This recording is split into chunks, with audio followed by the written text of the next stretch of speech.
Well, this podcast it went off the rails. Thanks, Maddie. You're never invited again. I believe it. I'm not invited. You did this on purpose. You purposely did this. You were like, I do not want to do another podcast. I'm going to sabotage this one. But like I was saying before I was interrupted by MLS coming back, is that you have members of the media intertwining with members of the prosecution.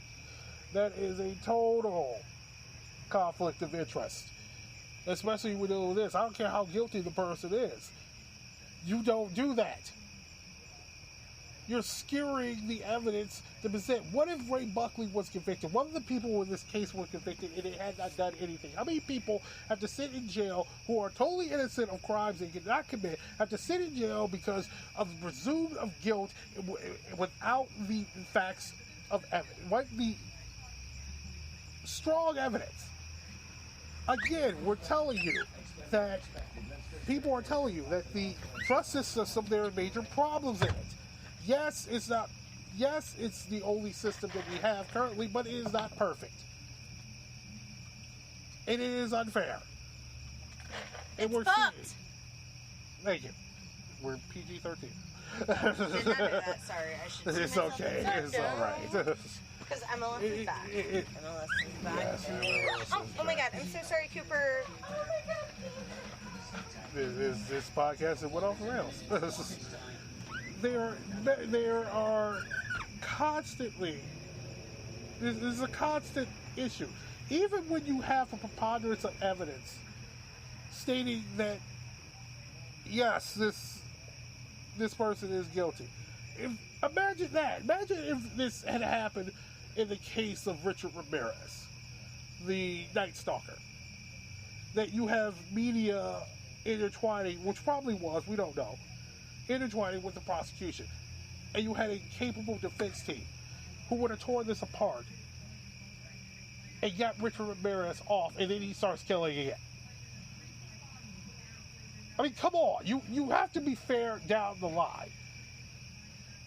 First of all, this case never should have been taken to trial to begin with because of the ridiculousness. Even though it was come from kids, it's still ridiculous that we're hearing stories of people flying in tunnels underneath a school. People get flushed down toilets in secret cab rooms to be sexually molested.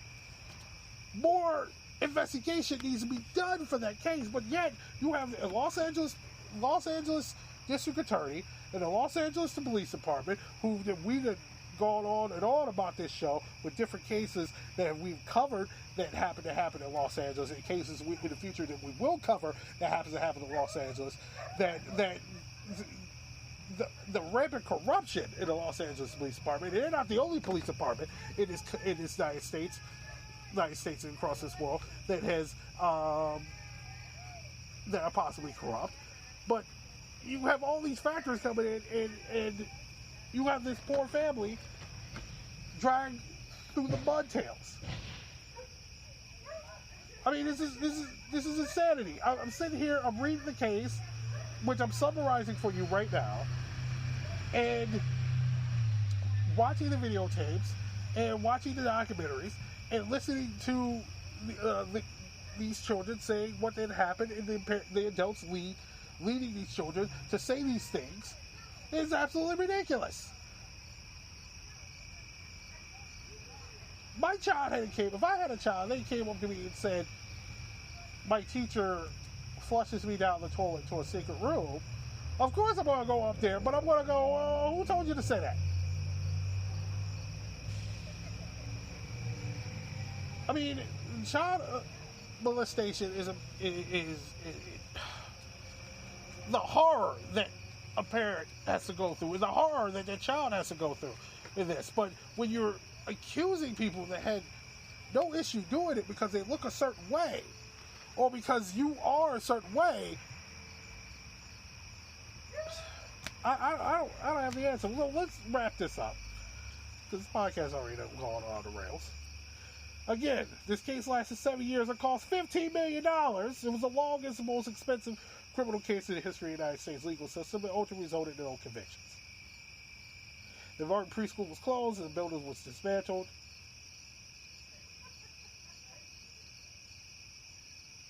They've done excavations on the site. They found remnants of previous buildings that were in that were on that property, but no secret tunnels, no secret rooms, no secret caves. One archaeologist had said there was evidence of a secret rooms and tunnels, but they later found out that he was the one doing the excavation, making these rooms himself, so he was a fraud. In 2005, one of the children, now an adult, retracted the abuse claims.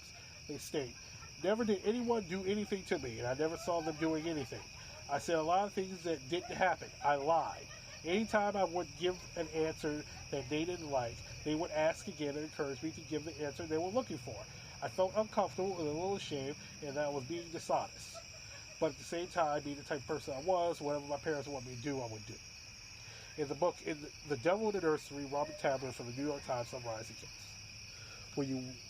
When you once believed something that now strikes you as absurd, even unhinged, it is almost impossible to summon that feeling of credulity again. Maybe that is why it is easier for most of us to forget rather than try to explain.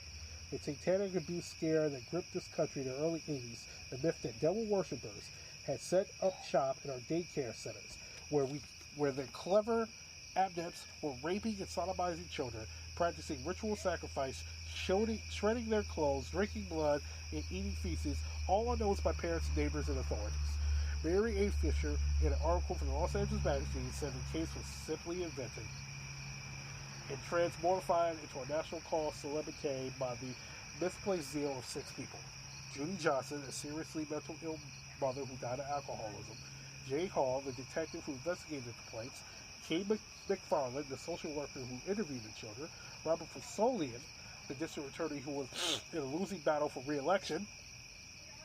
He was in a losing battle for re-election, and he prosecuted this case and he won re-election. Then eventually he decided to step down. Ray Stantz, a television reporter who first reported the case, and Royal Rubens, the prosecutor.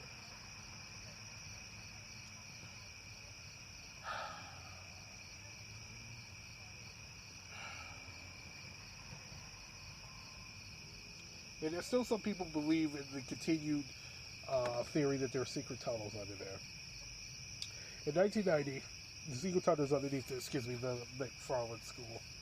1990, parents who believed their children had been abused at a preschool hired E. Gary Stickle to investigate the site. That's the archaeologist that I said who invented the tunnels. In May 1990, Stickles claimed he had found evidence of tunnels consistent with the children's accounts of the McMartin preschool using underground penetrating sonar.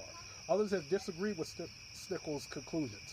John Earl wrote in 1995 that the concrete slab floor was undisturbed except for a small patch where the sewer line was tapped into. Once the slab was moved, there was no signs of any materials to line or hold up any tunnels, and the concrete floor would have made it impossible for defendants to fill any tunnels once the abuse investigation began. The article concluded that disturbed soil under the slab was from the sewer line and construction fill buried under the slab before it was poured. Further, Earl noted that some fill from beneath the concrete slab was dated back to the year 1950.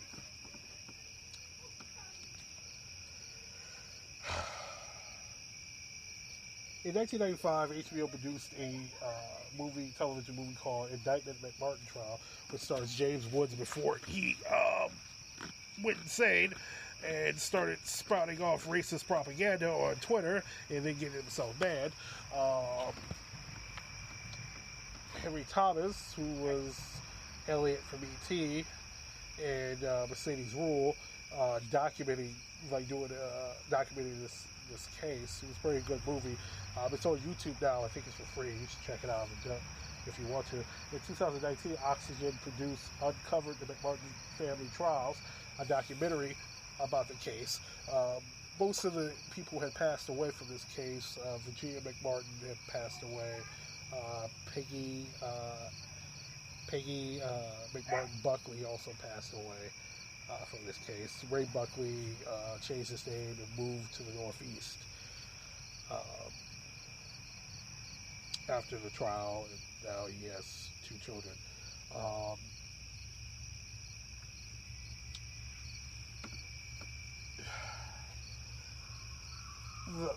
I can't speculate or imagine the horror these people have went through, or the children of this case have went through. Child abuse is a very serious issue. It needs to be stopped out if you can, but you can't go accusing people of child abuse when you have zero evidence or people are innocent. And especially during that time, the satanic panic, and people look at it now as ancient history, but it's not. It is, you see it rearing its head now, but it's called something different, whether it's QAnon or Pizzagate or whatever.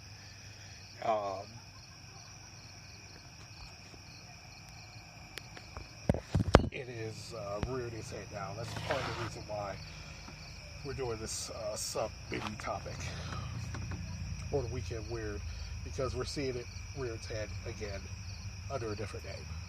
And even before the satanic panic, it was McCarthyism, chasing after supposed communists or left-leaning individuals, Salem witch trials, the Reformation, Spanish Inquisition, etc., etc., etc. It's the same stuff. Persecution, flights of fancy, accusing people that had nothing to do with it. But mostly it's about control. It's about control and having who has the power and who doesn't. But we will continue covering the satanic panic in future episodes throughout for the next probably couple of years. We sprinkle in with the regular episodes of Weekend Weird. But that was a McMartin trial. So Moria and Maddie still have a case of the giggle, so they had to leave. So, so they had to leave real quick. They'll be back on future episodes in the very, very distant future. We hope you tune in. I hope you tune in for future episodes of Weekend where we'll be discussing ghosts, UFOs, unsolved murder cases, other conspiracy theories. You name it. Cryptozoology. Yeah, we'll be back with those cases. We're gonna try to get more episodes up on a more consistent basis. I've been inconsistent with this because of my life. I don't get paid for this podcast. Whatever advertisement that runs, the only anchor advertisement that runs on this, the only advertisement I have. I do have a life. I do have to make income, and other issues that come up in my life. But I'm going to try to be more consistent with this. At least get out 2 episodes a month for this. The next episode hopefully be coming towards the end of the month, if not early September. And also, we have I think it's my 3rd anniversary of this show in October. So we'll be doing stuff. Hopefully, we'll definitely get out 2 episodes in the month of October, but it might be some extra stuff also added in also in the month of October, and for the rest of the year. So there's a barking dog. So speaking for Maddie and Moria, I appreciate that they came on the show. If you want to hear more of Maddie, actually, she does have a podcast. It's called the Plastics Podcast. It's if you listen to it on Spotify, we're right up and down. Just go type in Plastics, the Plastics podcast, and it'll pop right up. It'll be a pair of lips with a couple of fangs on there. If you're interested with soccer talk and of issues that deal with soccer in the United States and around the world, especially inclusion from more inclusion from women and people of the LGBTQ community, the Plastics Podcast is the podcast you should be listening to. She's constantly on it. She's hosting it also with other members of the Plastics. If you're not sure what the Plastics are, they're a LGBTQ and women centered and led supporters group. They're growing across the nation, which is absolutely awesome. Plastics in LA, Chicago, New York, Dallas, Houston,